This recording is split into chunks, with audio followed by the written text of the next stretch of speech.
All right, I've got up on the board another equation that we're going to need to solve by first using a trig identity. Because I can see here I've got two different angles, because I've got theta and 2 theta, and then I also have two different trig functions. I've got sine and cosine.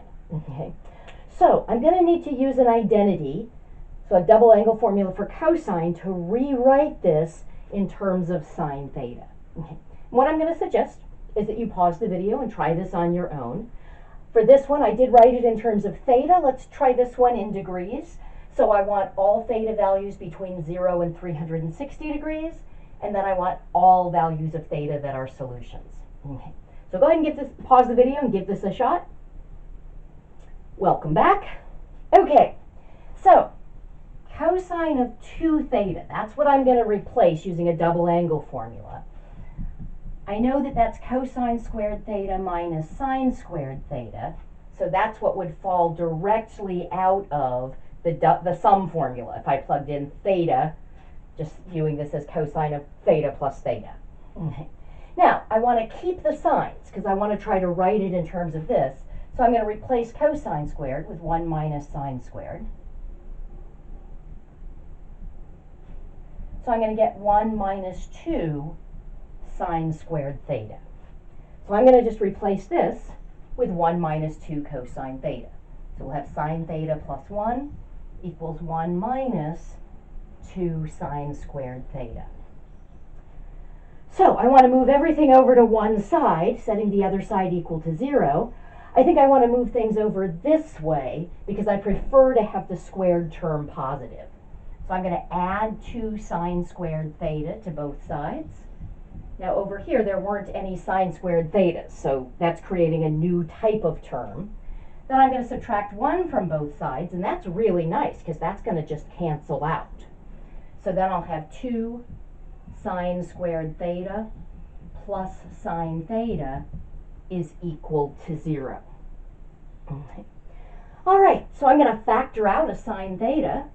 So I've got sine theta times 2 sine theta plus 1 is equal to 0. Okay. So that's going to mean that either sine of theta equals 0 or 2 sine theta plus 1 equals 0. And if I solve this for sine theta, I'm going to get sine theta equals negative 1/2.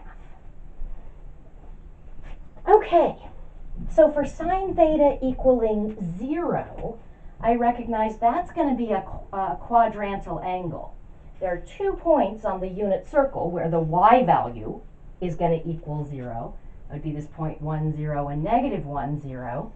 And those would correspond to angles that are multiples of pi.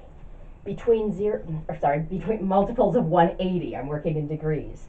So between 0 and 360 degrees, I'd have 0 degrees and 180 degrees.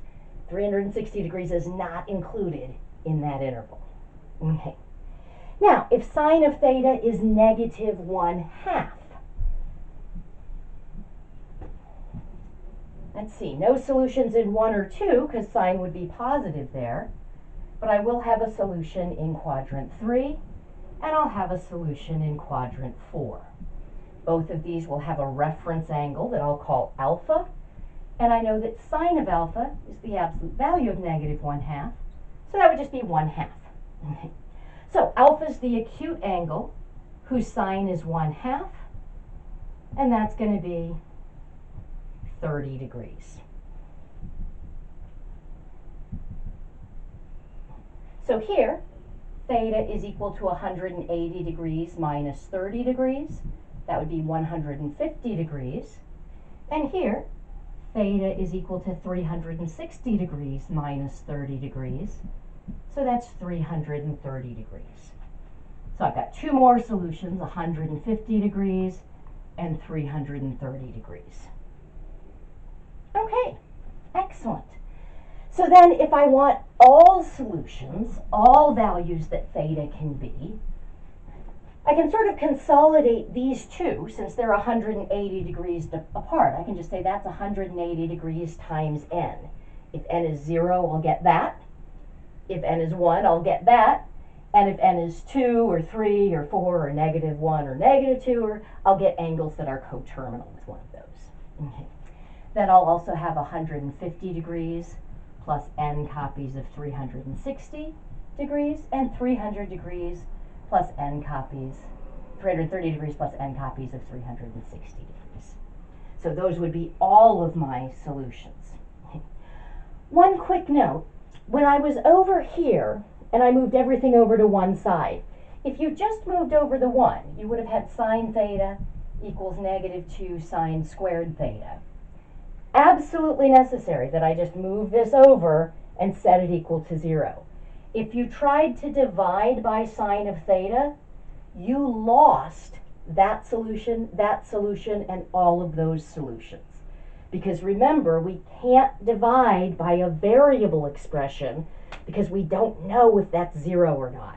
And in this case, sine of theta being 0 gave us a whole bunch of solutions, and so sine of theta can be 0, and therefore we can't divide by it.